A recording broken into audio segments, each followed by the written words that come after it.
Coming to the histology of pituitary gland is a small gland which lies in the hypophyseal fossa or sella turcica of the sphenoid bone. It is about the size of a pea. The gland is suspended from the floor of third ventricle of brain by infundibulum. The gland is also known as master of endocrine glands because many of the hormones secreted by the pituitary gland influence the activity of most of the endocrine glands. The gland has two parts: adenohypophysis or anterior pituitary, which consists of glandular epithelium, and the neurohypophysis or posterior pituitary, which is composed of neurosecretory tissue. The two parts thus have different structure, different function, and different embryological origin. The adenohypophysis develops from the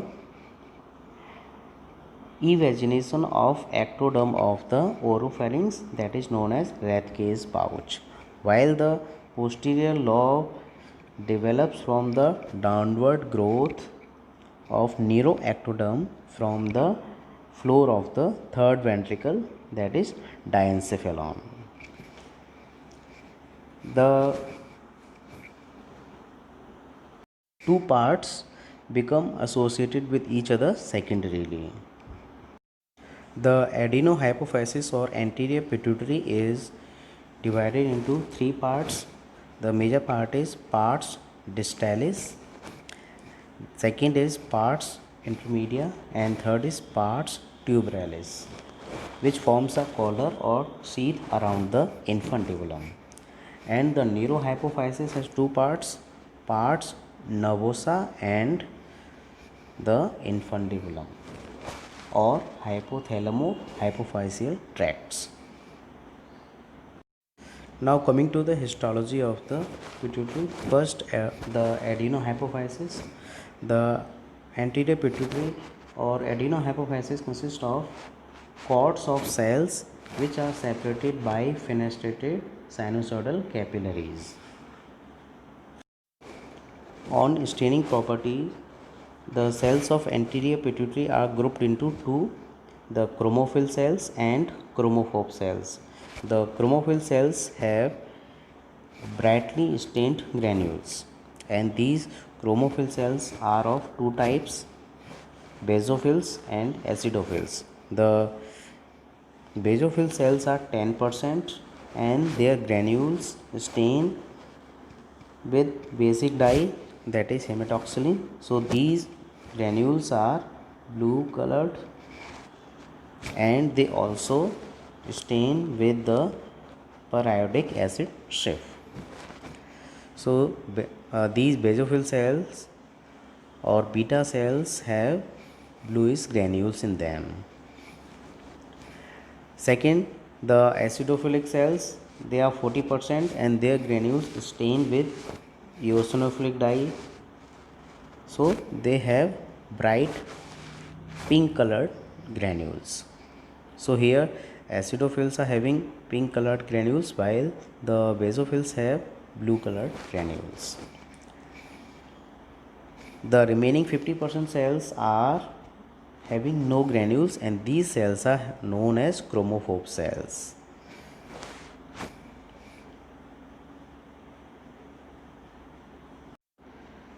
The chromophobe cells have homogeneous cytoplasm and they stain lightly. These cells are smaller than the chromophil cells. Now, depending on the immunohistochemical staining, the acidophils and basophils are further classified into these type of cells. First, the somatotropes. These cells secrete the growth hormone or somatotropin hormone, and these cells constitute 50% of the anterior pituitary cells. The growth hormone secreted by these somatotropes regulates body growth before puberty, and excess of the growth hormone in children causes gigantism and acromegaly in adults. Second type of acidophils are lactotropes or mammotropes. They form 15 to 20% of the anterior pituitary cells, and they produce prolactin hormone. This prolactin hormone causes hypertrophy of the lactotropes undergo hypertrophy during pregnancy and lactation, resulting in increased size of the pituitary gland, especially in multiparous women. Now coming to the basophils.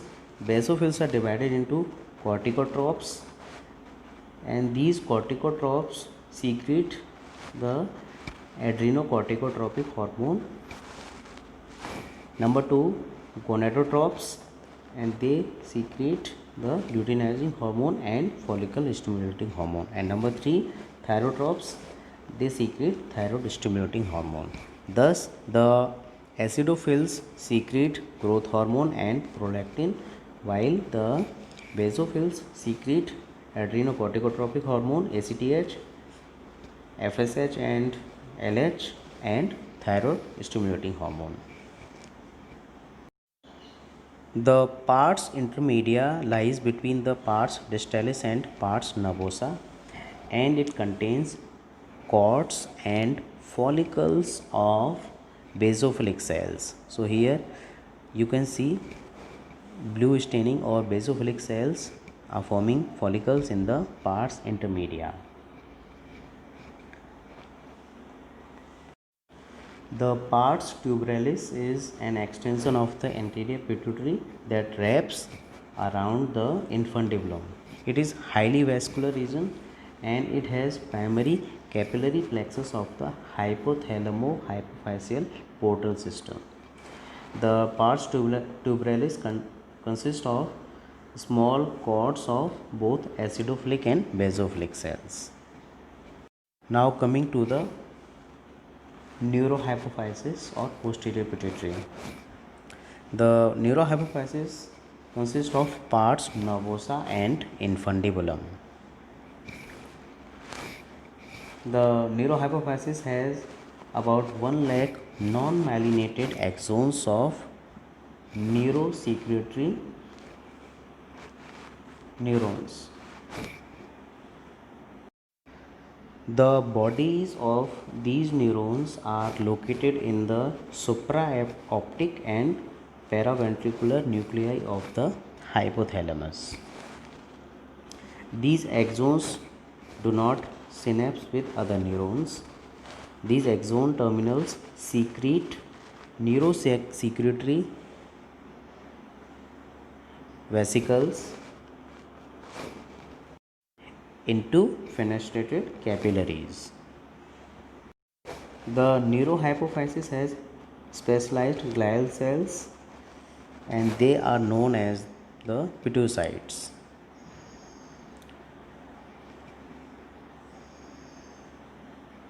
The pituocytes are associated with nerve endings and fenestrated capillaries. The pituocytes have many elongated processes similar to those of astrocytes. On H&E staining, the cytoplasm of the pituocytes cannot be distinguished from the non-myelinated nerve fibers. The neurohypophysis also contains Herring bodies, and these are collection of secretory vesicles in the dilated terminal portions of the axons in the neurohypophysis, and these Herring bodies take eosinophilic stain. So the neurohypophysis has pituocytes and herring bodies as their characteristic features. The neurohypophysis produces two polypeptide hormones, oxytocin and vasopressin or antidiuretic hormone. The oxytocin hormone promotes contraction of the smooth muscles of the uterus during menstruation and parturition, and it also promotes contraction of the myoepithelial cells of the mammary gland to help in milk ejection. Second is vasopressin or antidiuretic hormone. This hormone decreases the urine volume by increasing renal water reabsorption by the collecting ducts. Thus, vasopressin hormone increases the blood pressure by increasing the blood volume. These two hormones are secreted by the hypothalamus by the paraventricular and supraoptic nuclei, and these hormones are stored and released in the herring body of the neurohypophysis. The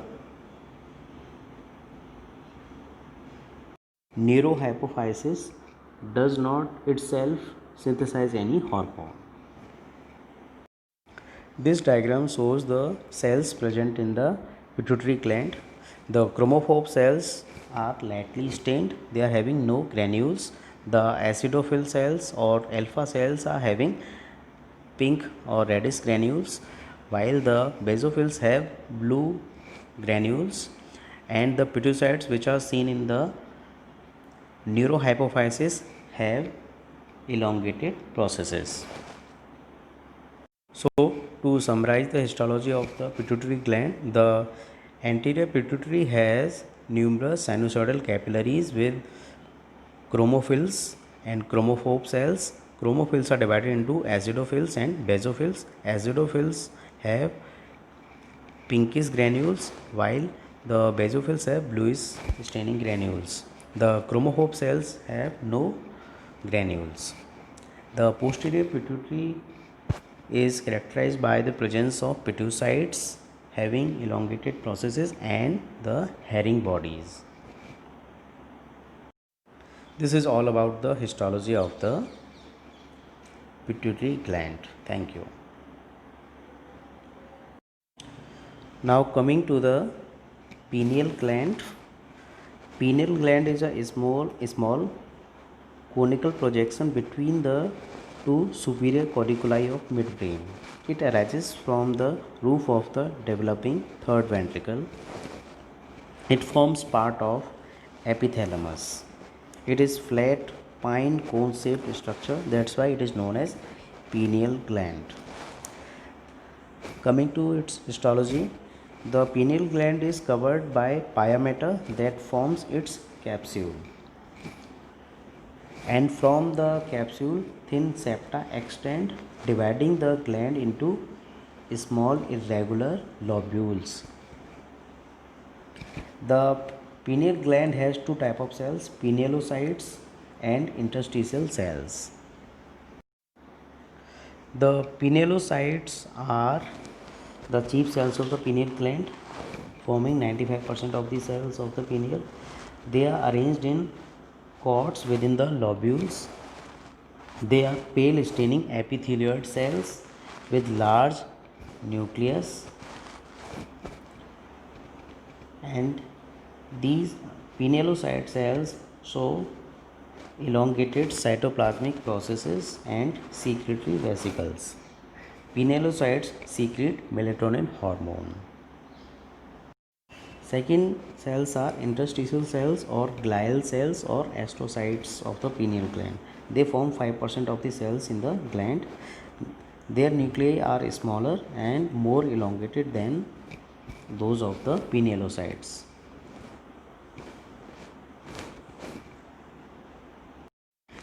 They have long cytoplasmic processes. Now the classical feature of the pineal gland is corpora erinacea or brain sand. So these are the brain sand or corpora erinacea. The brain sand is a calcified concretion. The corpora erinacea are present even in childhood and their number increases with advancing age. On H&E staining, these corpora erinacea take dark blue stain and they have lamellated appearance. This is the identifying feature of the pituitary gland histologically and radiologically also. So this is the characteristic feature of the pineal gland, the brain sand. This is all about the pineal gland. Thank you.